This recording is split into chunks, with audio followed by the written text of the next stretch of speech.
अस्सलाम वालेकुम दोस्तों। सॼी उम्र सिंधी मीडिया के ड्रामा ॾींदड़ मजू याने सतार लाड़ हिन वक़्त ॾुखनि जी पहाड़ में गुज़री रहियो आहे।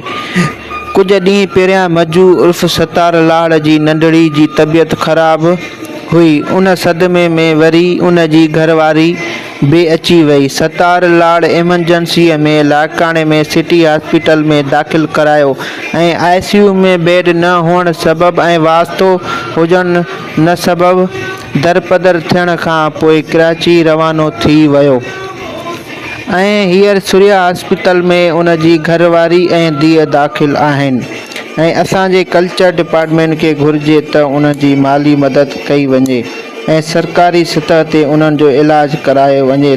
वधीक मजू उर्फ़ सतार लाड़ जो उन जे हवाले सां छा चवणु आहे, अचो तव्हांखे उन जो क्लिप ॾेखारियूं। जे इलाइक़े में ही प्राइवेट अस्पताल आहे अंकल सूर्या हॉस्पिटल प्राइवेट आहे। जीअं त मुंहिंजी नंढड़ी जेकी कुझु ॾींहंनि खां वठी लाड़काने सिटी सेंटर में दाख़िल हुई, आंड्रे जी थोरी सोच थी वई चेहरे जी। उन खां बाद में मुंहिंजी घरवारीअ खे उहो सदमो रसियो जो उन जी किरी पई ऐं उनजो जेको आहे सो ॿई पेर ऐं ॼंघ जेके आहिनि सो रॻूं सुन थी वई। एमरजेंसी जी हालत में जेको आहे सो मां हिनखे कराची खणाई आहिनि।